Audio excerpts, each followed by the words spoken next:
Fuera de tiempo. Una hora para saber por dónde van la política y la economía. Diego Genú. Hasta las 12.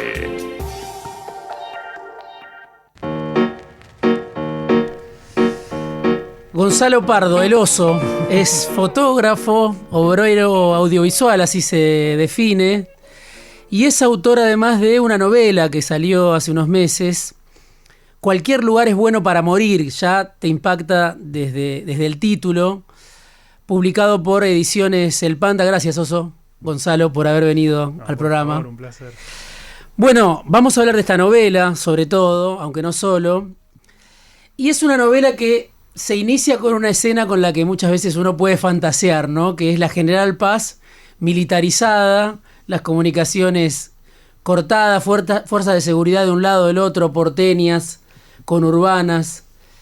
Y hablas en algún momento de un delirio colectivo en el marco de esa confrontación, de esa guerra. ¿Pensás que es un escenario de ficción el que relatás, el que construís? ¿O es más bien una deriva posible de la realidad tal cual es hoy? No, sin duda que es ficción, por suerte. Sí. Creo que la pasaríamos todos muy mal. Sí. Pero bueno, siempre me interesó mucho la idea de esta cuestión de circunvalación que tiene la capital, la ciudad autónoma de Buenos Aires ahora. Yo soy de la época de la capital federal, todavía voy y vengo. Y bueno, todavía tengo el recuerdo muy cristalino de la pandemia, cuando apenas fue el parón de todo, la General Paz vacía, completamente vacía.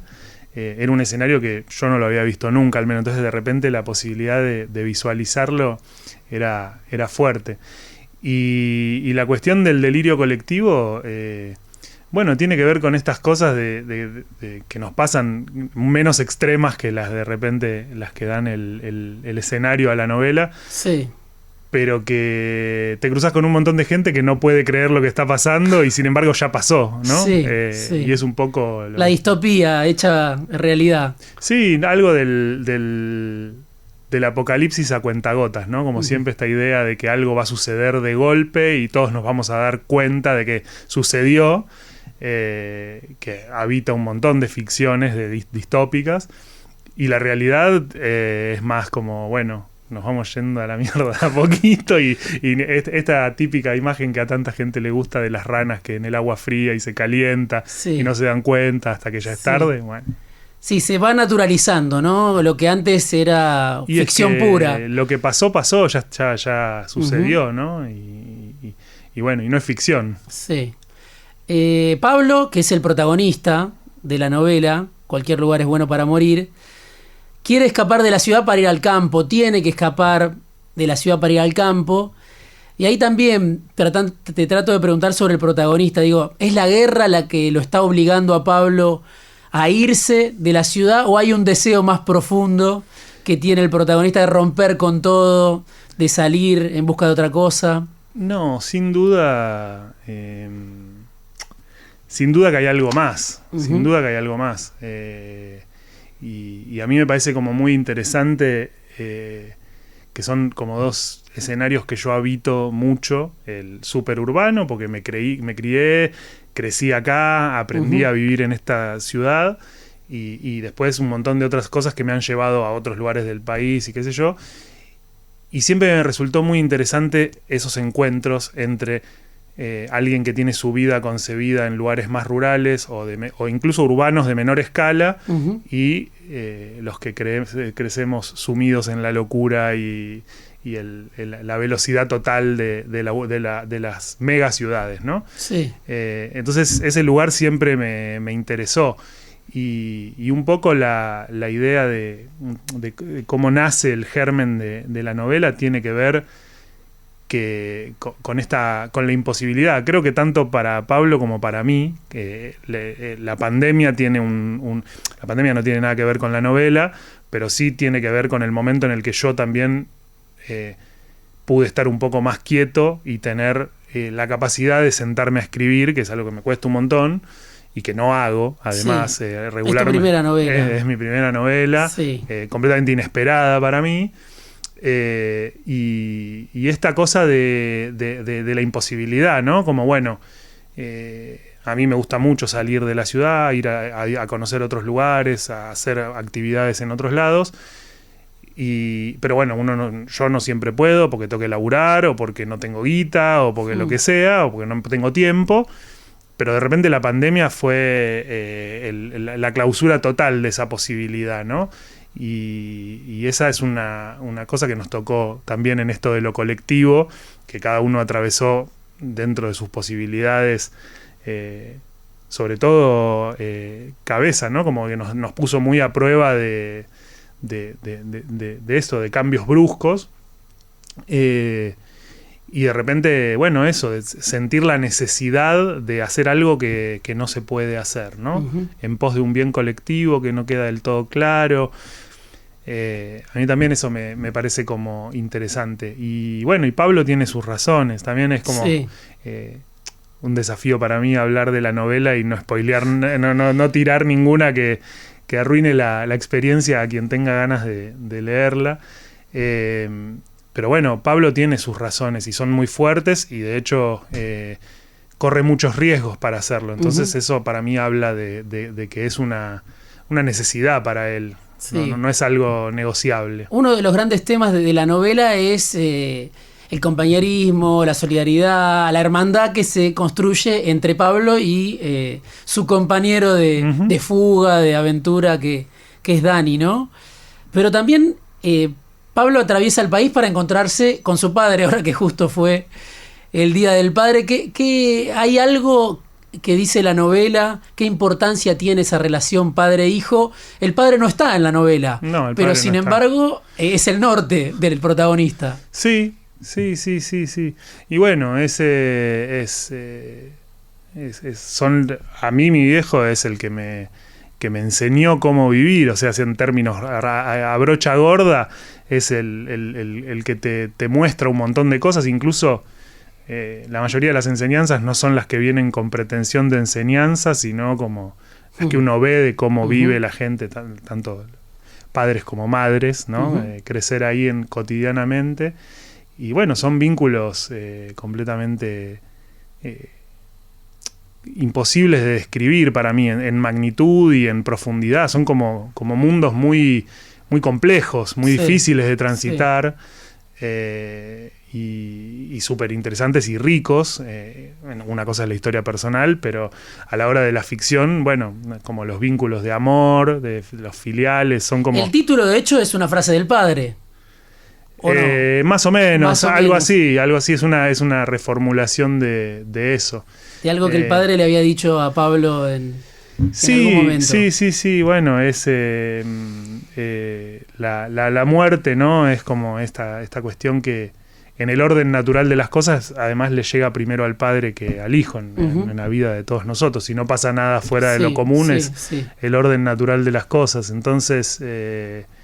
y a mí la muerte es un tema que me atrae, que me persigue, que me interesa, que pasé por muchos estadios en mi vida, de temerle mucho, de pensarla mucho, de entender cuál es y cómo cambia uno si de pronto piensa que se va a morir pronto o no, y cómo la latencia de la muerte puede ser un motor, puede ser un obstáculo. Es como algo que bueno, signa la vida, ¿no? Y la forma en la que la transitamos. Sí. Hay algo que está también planteado en la novela, que es una aventura que transcurre en un territorio argentino, ¿no? En territorio local, en nuestra geografía, quizá en un lugar que estamos habituados a transitar, o sabemos del campo. Se habla de San Luis, bueno, hay que atravesar la provincia de Buenos Aires, Guaminí, distintos lugares. Y no sé si leí por ahí o vos lo mencionás, hay una comparación con El Eternauta, ¿no? Que también es un trabajo de Oesterheld a partir de una geografía que es muy cercana, ¿no? La cancha de River, la ciudad de Buenos Aires. Sí. ¿Qué implica? Hay una búsqueda literaria en eso de decir, bueno, voy a utilizar el territorio, el país, el lugar en el que nos movemos para contar algo extraordinario, ¿no? Sí, sí, leí esas comparaciones y me dio mucho pudor. Sí. Pero además, o sea, alegría porque bueno, el Eternauta para mí es, y creo que para un montón de los que tenemos más o menos mi edad, Sí. fue, y bueno, anteriores y posteriores también, pero digo, fue una cosa, a mí me marcó muchísimo. Y me marcó muchísimo justamente el hecho de conocer los lugares donde sucedían esas cosas que para mí estaban supeditadas a contenidos, a películas o a otras o libros que sucedían en otros lugares que yo no conocía, que imaginaba por lo que había escuchado en la escuela, leído, cómo era, no sé, algo de Julio Verne, cómo era el lugar del que hablaba el tipo en Inglaterra, y yo ni idea. Y de repente apareció el Eternauta, que en una feria del libro me compraron la primera parte y volví a mi casa así, todo fascinado. Y de repente aparecía Plaza Italia y aparecía el estadio de River y aparecían un montón de cosas. Y no solo la cuestión de lo territorial, que es lo que vos me decías, sino también los modismos, la forma de hablar, la cuestión... y bueno, y eso sí para mí era como algo que era importante en el sentido de... A mí me gusta mucho el estilo de lo que yo escribí, el sentido de la aventura, de esta cosa medio western. Sí. Y me gusta, obviamente, el western es yankee, Sí, es una cosa que nace y se desarrolla allá, primordialmente. Y en algún punto hay algo de eso, de decir, bueno, a mí me gustan este estilo de cosas, pero yo quiero que los personajes piensen, sientan, hablen, vivan en argentino. Sí. A mí me parecía como importante y disfruté mucho de buscar eso, ese tono y digo, ¿no? Es como... Todavía estoy saliendo un poco de la pregunta, pero digo, todavía estoy tratando de descifrar un poco qué significa escribir una novela, publicarla, ponerla ahí afuera. Y fue una experiencia que la padecí, la disfruté en partes similares, ¿no? Es todo una cosa nueva también para mí. Yo hace muchos años me dedico a otra cosa y a otra forma de narrar que tiene condimentos mucho más de la realidad, ¿no? La fotografía se vale de lo que está pasando en mayor o menor medida. Y de repente esto era como un parque de diversiones. Podías tomar decisiones mucho más disparatadas o fuera de la lógica que venís manejando y es algo que podés controlar con mucha más libertad y esa libertad me resultó un espacio muy interesante. En la novela también aparece, obviamente, esto que mencionábamos al comienzo, ¿no? Hay un conflicto entre la ciudad de Buenos Aires y el resto del país. La provincia de Buenos Aires está en ese caso aliada al resto de las provincias, podríamos decir. ¿Cómo pensaste el vínculo entre la ciudad y el conurbano? Porque se habla mucho hoy del AMBA, como si hubiera un continuo, ¿no? Pero acá vos haces una ruptura, decís, la ciudad es una cosa y el resto del país, ya la provincia de Buenos Aires es otra. Sí. Bueno, yo el conflicto lo veo ahí, o sea, es un conflicto histórico. Yo no estoy inventando nada desde las primeras épocas de nuestro país. Está planteado ese conflicto que está arraigado sin lugar a dudas en la centralidad que tiene la ciudad de Buenos Aires y el puerto y todo lo que ya sabemos. A mí me divierte mucho en este tránsito que hago de muchos lugares del país y que he hecho por muchas razones y con mucha gente, lo que es un porteño, ¿no? Podemos discutir lo que es un porteño, porque depende de dónde estés, cambia la idea de lo que es, quién es un porteño y cómo es ese porteño y cómo se usa eso para descalificar a otro, ¿no? A mí ese conflicto me divierte muchísimo. Yo reniego de mi porteñidad cuando estoy acá y me voy a otro lado y también reniego de la porteñidad porque entonces me alío a los otros y me divierto y encuentro gente súper interesante que se desconcierta de que uno no diga no, aguante Buenos Aires, ¿viste? Entonces a mí me gusta jugar con eso y esto es parte de ese juego, es parte de decir, bueno, ¿qué pasaría? A mí también me resulta muy interesante cuando charlo con gente en otras provincias, amigos, gente con las que laburo, gente que conozco por casualidad, la mirada que hay sobre lo que efectivamente sucede en la ciudad de Buenos Aires, cómo se toman las decisiones a nivel político y cómo esas decisiones de gente que no tiene la más pálida idea de cómo es la vida en un lugar que no sea la ciudad de Buenos Aires, toma decisiones que afectan la vida de personas de maneras que ni siquiera imaginan, ¿no? Y cómo eso ha alimentado ese sentimiento de decir, ¿viste? Esta frase que todo el mundo dice para un lado, para el otro, de Dios está en todos lados, pero atiende en Buenos Aires, todos la escuchamos. Bueno, hay una parte interesante, importante de realidad en eso, y cómo eso se articula, a mí me parece súper interesante, y no quiere decir que yo odio a la ciudad de Buenos Aires ni al interior. O sea, me gusta transitar esos dos lados, y en este sentido sí me parecía lo más interesante generar esa cosa de frontera, ¿no? Que algo que nosotros conocemos como una frontera, porque está este chiste, agarra el pasaporte, vas a ir de Capital vas a pasar la General Paz.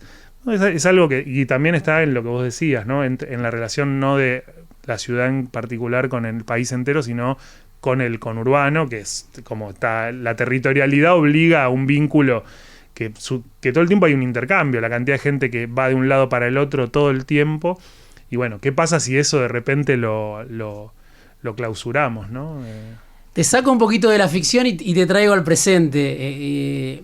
Hoy vos tenés un presidente que salió de la ciudad de Buenos Aires, si querés, y consiguió los votos de todas las provincias, ¿no? Y quedó la provincia de Buenos Aires, un poco ligado con la anterior, medio como una isla. La provincia de Buenos Aires junto con algunas otras provincias.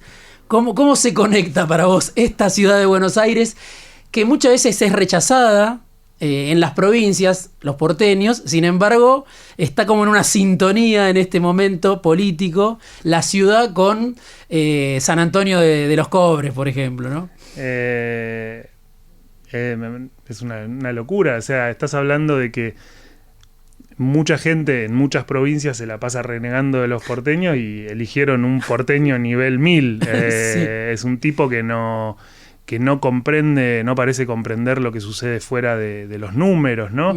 Y de los límites de una oficina o de un lugar muy pequeño. Y tiene ahora la responsabilidad de gobernar un país entero, recontra diverso, con necesidades muy distintas. Sin haber visitado las provincias.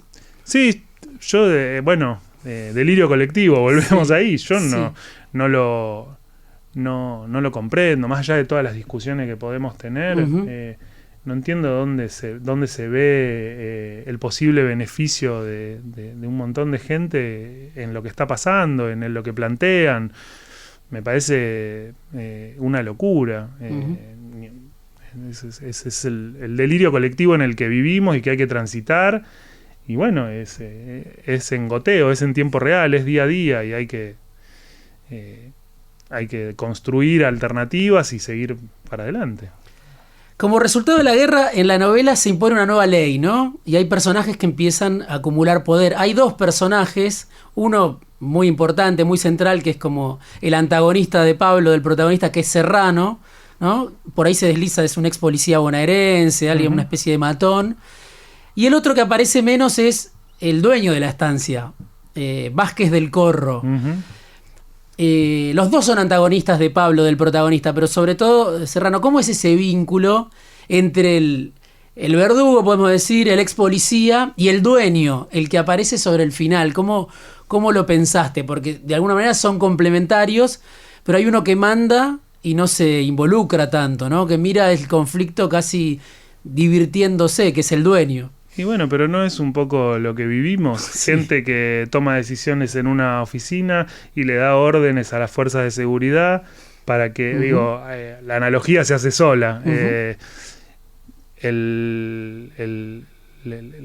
La cuestión tiene que ver con el poder y cómo el poder se ejerce. Y el poder, hay muchas maneras de ejercer el poder. Y hay mucha historia de que el poder se ejerce solamente a través de la fuerza, ¿no? Hay otras maneras de ejercer el poder.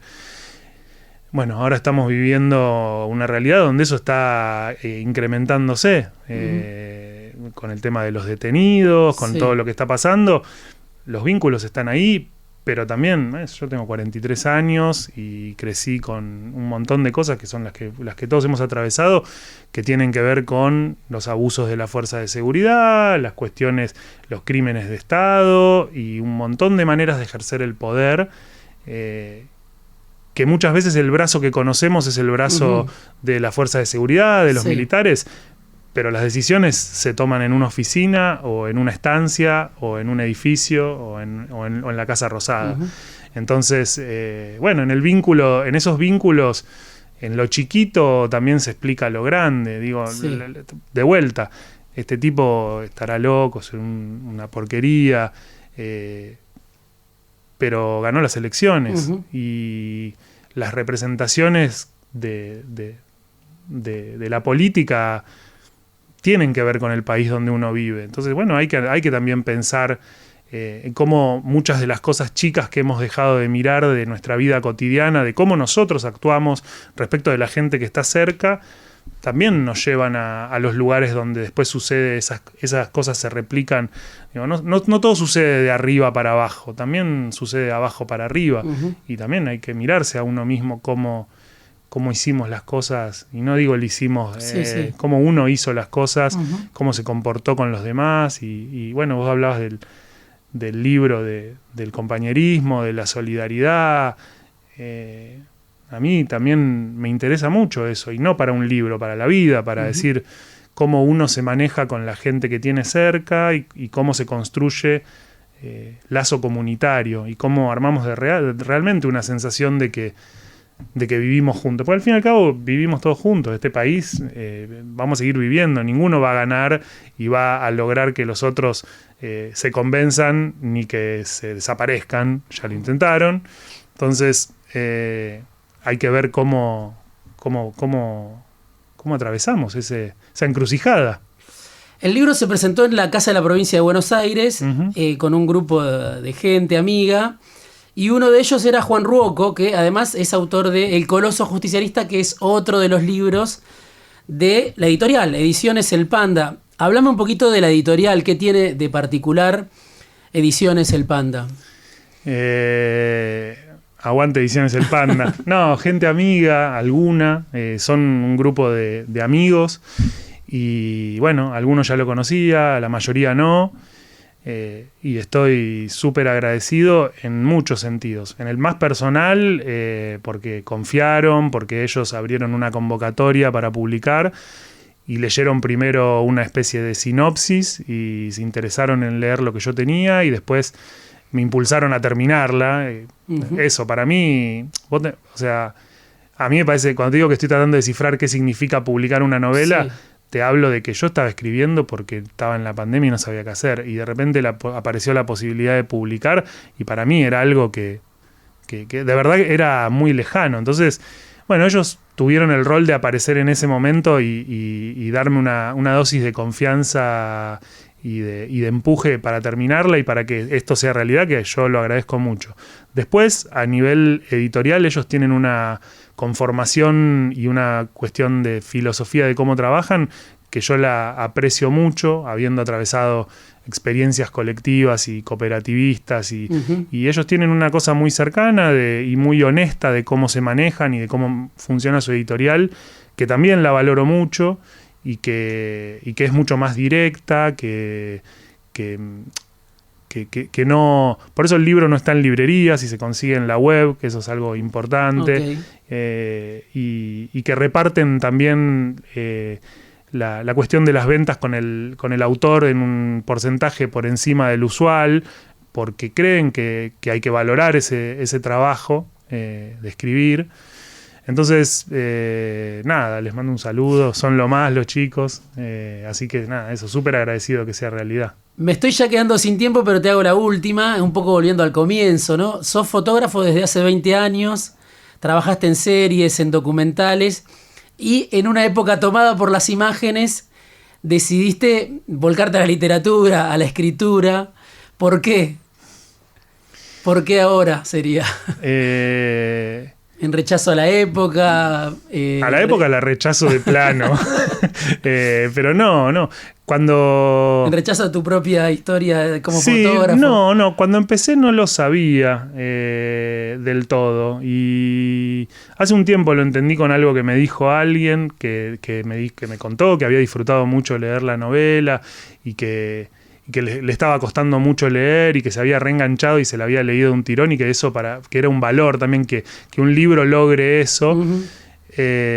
Y ahora si me preguntás, la escribí para charlar con la gente que la lee. Me entretiene muchísimo, me divierte muchísimo. A mí me cuesta tanto leer, mucho más que cuando era más joven, y creo que es un signo de época, y que eso me lleva a valorar mucho el tiempo de lectura y la gente que quiere leerla. Me resulta algo, me pone muy contento y muy valorable y que agradezco un montón. Sí. En el libro se habla de que hay otra percepción del tiempo, creo, en las provincias, lejos del centro, lejos de la ciudad de Buenos Aires, lejos de la locura. La lectura también, un poco lo que decías, obliga a eso, a encontrar otro tiempo. Uh-huh. ¿Pensás que Buenos Aires ahoga un poco esa posibilidad hoy de imaginar otro mundo, en realidad otros mundos? Cuando camino por diferentes lugares de la ciudad de Buenos Aires, siempre me cruzo con alguien conocido, es algo muy común, muy de Buenos Aires. Y hasta el amigo que sabés que está más al pedo, ¿cómo andás? A full. Y si te fijás, el que quiere escribir, el que quiere estar más tranquilo, se va de Buenos Aires. Es un lugar muy difícil, mucho estímulo, pero eso es propio de las ciudades. A mí me encanta el tiempo del campo. Pasa que es el tiempo del campo que es para alguien que es de ciudad, que va a relajarse. El que vive en el campo no para de laburar. Cualquiera que vaya y conozca un poco el campo sabe el sacrificio que implica estar lejos de caminos de asfalto, de no tener servicios, de todo el trabajo que implica desde calefaccionarte, alimentarte. Admiración. Yo tengo mucha admiración por eso.